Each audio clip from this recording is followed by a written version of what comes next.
ಮಗನೊಂದಿಗೆ ಮದುವೆಯಾಗಿ ಮನೆಗೆ ಬರುವಂತ ಹೆಣ್ಣು ಮಕ್ಕಳನ್ನ ತಮ್ಮದೇ ಸ್ವಂತ ಮಕ್ಕಳಂತೆ ನೋಡಬೇಕು ಅಂತ ಹೇಳ್ತಾರೆ. ಕೆಲವರು ನೋಡ್ತಾರೆ ಕೂಡ.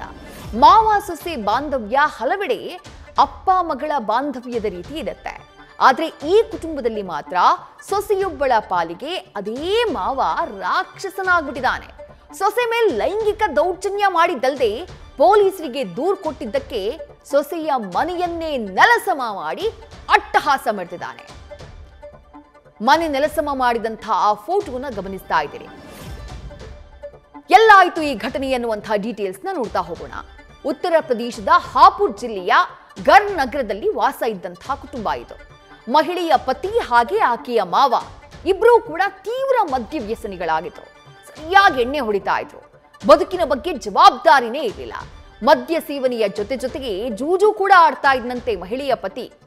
ಈ ಸಂದರ್ಭದಲ್ಲಿ ಮಹಿಳೆಯ ಪತಿಯ ತಂದೆ ಅಂದ್ರೆ ಆಕೆಯ ಮಾವ ಲೈಂಗಿಕ ದೌರ್ಜನ್ಯವನ್ನ ಎಸಗಿದ್ನಂತೆ. ಈ ಬಗ್ಗೆ ಮಹಿಳೆ ಪೊಲೀಸ್ ಠಾಣೆಗೆ ಹೋಗಿ ದೂರನ್ನ ಕೊಟ್ಟಿರ್ತಾಳೆ. ಆದ್ರೆ ದೂರನ್ನ ವಾಪಸ್ ಪಡೆಯುವಂತೆ ಸೊಸೆಗೆ ಆ ಲೈಂಗಿಕ ದೌರ್ಜನ್ಯವನ್ನ ಎಸಗಿದಂತಹ ಮಾವ ಕಿರುಕುಳ ಕೊಡ್ತಾನೆ ಇದ್ದ. ಯಾವಾಗ ಸೊಸೆ ನಾನು ದೂರನ್ನ ವಾಪಸ್ ಪಡೆಯಲ್ಲ ಅಂತ ಹೇಳಿ ಗಟ್ಟಿಯಾಗಿ ನಿಲ್ತಾಳೋ ಆಗ ಆಕೆ ಇದ್ದಂತಹ ಮನೆಯನ್ನ ಬುಲ್ಡೋಸರ್ನಿಂದ ನೆಲಸಮ ಮಾಡಿಸುವಂತಹ ಕೆಲಸವನ್ನ ಮಾವ ಮಾಡಿದ್ದಾನೆ. ವಾಸ ಇದ್ದಂತಹ ಮನೆಯನ್ನ ಕಳ್ಕೊಂಡು ಮಕ್ಕಳೊಂದಿಗೆ ಬೀದಿಗೆ ಬಿದ್ದಿದ್ದಾಳೆ ಸೊಸೆ.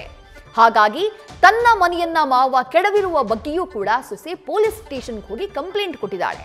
ಸದ್ಯ ಸೊಸೆ ಕೊಟ್ಟಂತಹ ದೂರಿನ ಆಧಾರದ ಮೇಲೆ ಆರೋಪಿ ಮಾವನನ್ನ ಬಂಧಿಸುವಂತಹ ಕೆಲಸವನ್ನ ಪೊಲೀಸರು ಮಾಡಿದ್ದಾರೆ. ಸದ್ಯ ಆರೋಪಿಯನ್ನ ನ್ಯಾಯಾಂಗ ಬಂಧನಕ್ಕೆ ಒಪ್ಪಿಸಲಾಗಿದೆ.